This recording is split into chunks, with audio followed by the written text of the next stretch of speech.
First day really of practicing where we actually divided up the team as somewhat of a scout team. That's kind of interesting to me. You had one offense practicing on one field and defense practicing on another field, and I'm trying to manage both fields. That's interesting. With that being said, I thought we now are starting to turn to our opponent, starting to try to practice that way. It really depends on the scout team. Practices go as good as the scout team.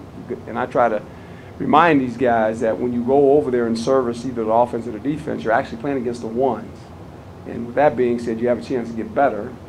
And you also have a chance to make sure that you're going to be one of the guys that dress on Saturday night, because we're going to evaluate that as well. So we're a little light on the defensive side, where some of the guys that are going to rotation into ones and twos are going to have to service those guys.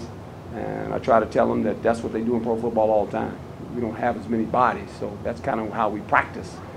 College football is a little different in the sense that the coordinators want more reps. They like reps. They like volume of reps. And so you do it by having these scout teams actually run the other offense and defense. And so you have the ability to get more reps. This is my first time really witnessing it. It's kind of interesting. It really is. An interesting way to do it. But we have to be more efficient. I know that. I think that's a critical part.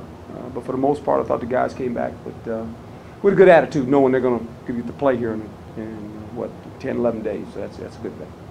I know that you talked even way back in the spring that a lot of newcomers are really going to make their mark. But I think one guy that maybe nobody expected is the quarterback, Kurt Baldwin. What do you see from him? Yeah, he's done a nice job of really understanding the offense. Hadn't been here very long. Makes pretty good decisions with the ball, and that's the quarterback position. I still think there's competition there, which is good.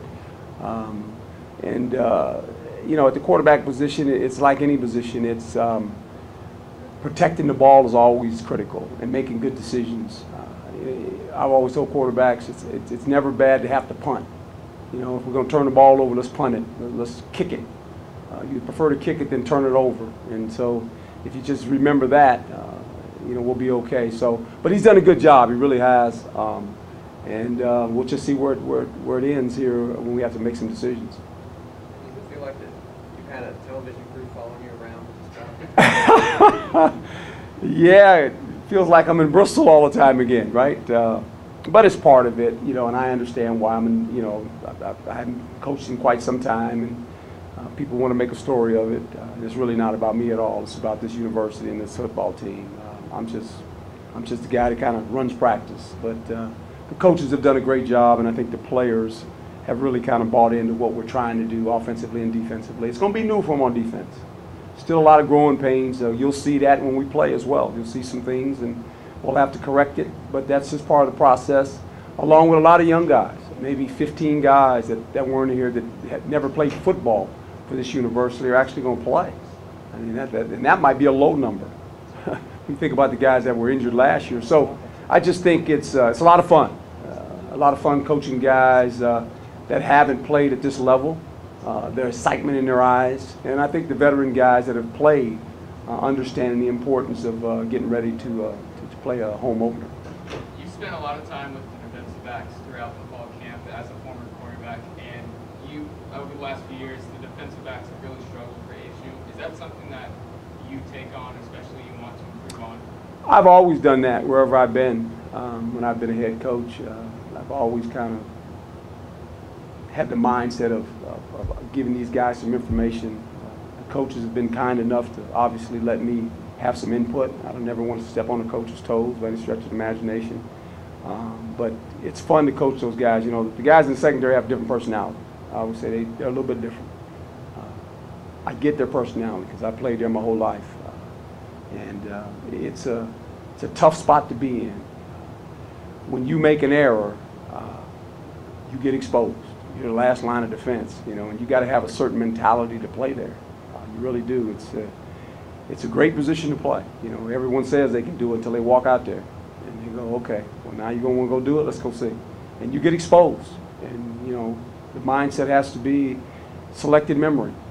You can't let a bad play affect the next play. And there's a lot of talent there, a lot of raw talent. It needs to be refined. The little things, the details of how to play the position are critical.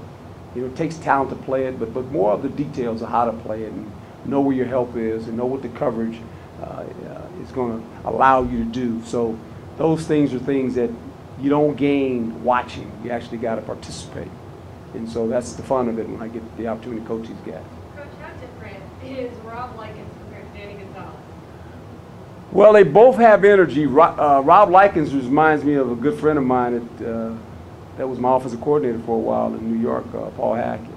Has the same kind of persona, a little bit like Paul. Danny is, he's kind of one of those guys, he has a lot of energy, and then all of a sudden he's kind of a guy that walks around and he's real quiet, and then all of a sudden there comes an outburst, you know, it's just, and you're like, oh, you know, he's like, you know, nice, you know, a nice guy, and then all of a sudden he just jumps on you. So they're both very detailed in what they want done. They're sticklers. I mean, if you ever walk in their meetings, if you ever watch how they give me notes, they're very, very organized. I like organization. I like organized guys. They have a plan. Danny's probably excited. It's the first time he's really been the defensive coordinator per se. You know, I mean, in San Diego, he was kind of the head coach was calling some defenses as well. Rocky, when I called Rocky to hire him, he said, Coach, he's ready. He needs an opportunity, and he's going to get one. I think he's a fabulous football coach. I just think he gets it, but he's hard. He's hard to please, you know, and there's an expectation, there's a standard that he wants these guys to learn how to play with, and I think we both feel that way, to be quite honest. So we take this thing personal, believe it or not. You know, anytime you're a defensive guy, you know, and it's hard to play defense in college football because of the way college is constructed. You know, I mean, the way the ball comes out and the no huddles, and you know, some of the best defenses in captivity are in the SEC with a lot of good players. They give up yards. They just do. And I think if you get caught up in that game, you get a little flustered. It's more of stops, being good in the red zone, taking the ball away, and you got to tackle well. I mean, we got to tackle if we're going to be a good defense. We got to really be good tacklers. It's not just one guy, a bunch of guys. So that's what we're trying to instill, and that's what we want. How would you assess the linebackers at this point? There's a lot of young with enthusiasm. And sometimes they go in the right place, sometimes they don't. And you're probably going to see that every once in a while in the football game. And they'll come over to the sideline and we'll hug their necks and say, okay, you made a mistake.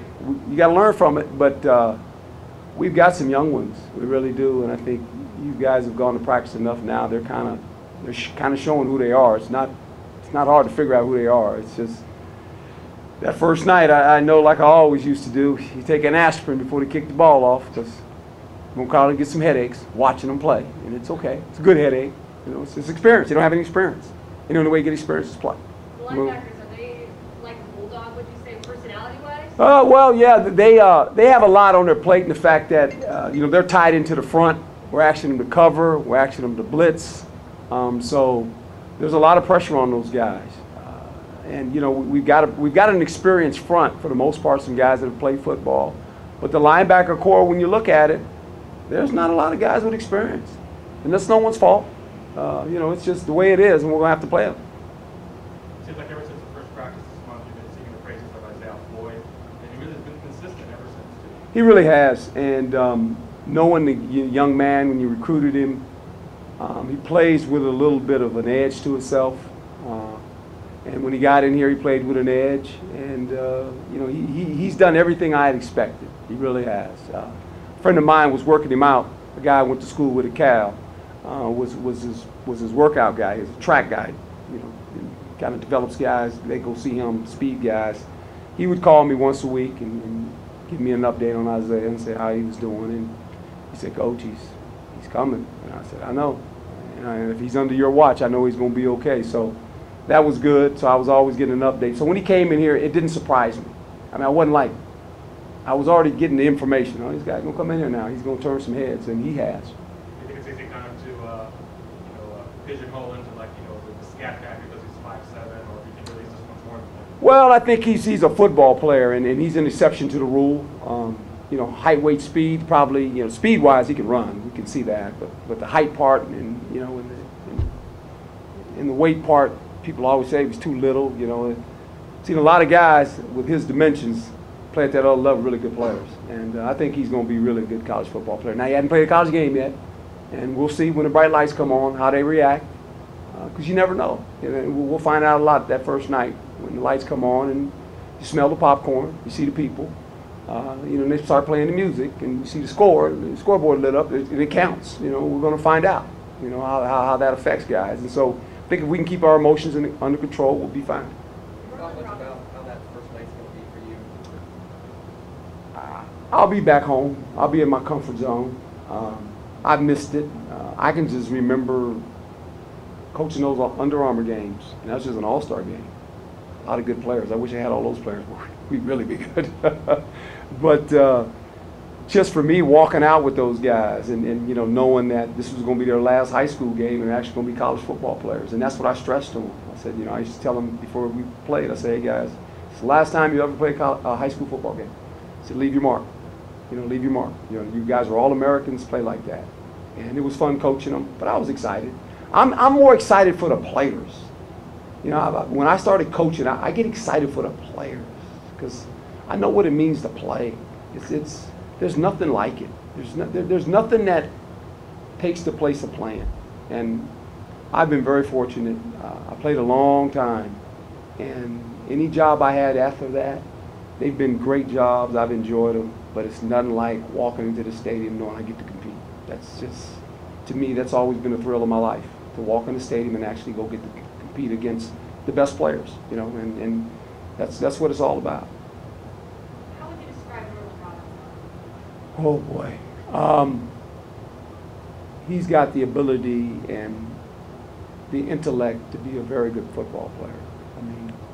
And he's a freshman, and I don't want to, anoint him, but I just think for him to come in here and it's the defense is pretty complex. There's a lot of things going on. He doesn't make a lot of mental errors. He really doesn't. He's focused in, and he's just a pup. And, it's just fun to watch him, just because every day he gets a little more confidence. Doesn't say a whole lot, but I could see him, after the season, he'll be one of the leaders over there. We'll have a young group of guys. I see him being one of those guys. He's earned the respect of everyone. They just watch the tape and they watch him. And they go, this guy's a freshman. He's a big athlete, big, powerful athlete. Can run, very instinctive as well. And it'll be fun to watch him play. It'll be really a lot of fun. Tonight is ASU night over at the Diamondback team. I'm just wondering, did baseball play a role in your growing up, or did you have baseball idols? I was a baseball guy. I was a Giant fan. I was back in the day of Tito Fuentes, Jim Ray Hart, Hal Haller, Willie Mays, Juan Marshall, all those guys. Willie McCovey, Barry Bonds' daddy, Bobby Bonds, the Lou brothers. I was a big Giant fan growing up. Yeah, I love baseball. I played baseball. I played baseball. Actually, my first baseball game, got to go see Willie Mays. That was kind of like, wow, that's Willie Mays, number 24.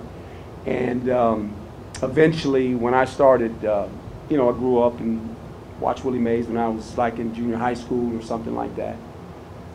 And I had a golf tournament. I would give this golf tournament every year down on the peninsula. And a buddy was friends with Willie. He retired, and Willie came down and played in the golf tournament. So I got to meet Willie Mays. It was like, man, this guy Willie Mays is something. Had his glove, number 24. I had all the numbers now. I knew them all. I watched them. I was a Giant guy. There's no doubt about that. Yeah. And an ace. I was a little bit of an ace. Reggie's a good friend. Jackson. He lives down in my home. He lives down by me down in Carmel. I met Reggie when I was with the Eagles. He was doing, then working for ABC. He was doing some commentating. They had the Superstars over in Hawaii. I met Reggie then, back in '82 or something like that. And we became friends. We're good friends now. He's probably going to come out and see a game or so that'd be good. Yeah. Dr. Reggie, since he accepted the job? Reggie? Oh yeah, a couple times. Yeah, before I left.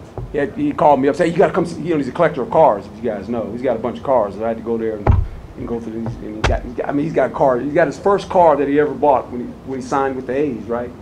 And I'm in there, and I'm walking and doing the car deal with him, you know. I said, how do you have all these cars? You got over 100 cars, and they're beautiful. I mean, they are flat, gorgeous. But yeah, I see Reggie every once in a while when I go home. So he'll just call me up sometimes and say, hey, what are you doing? Nothing. We're having lunch. You need to come down here. All right. Reggie Jackson calls, you show up, right? You don't ask him why. You just show up. And so yeah, he's been a good friend. Yeah. Okay. Very good. Thank All you. right. Thank you.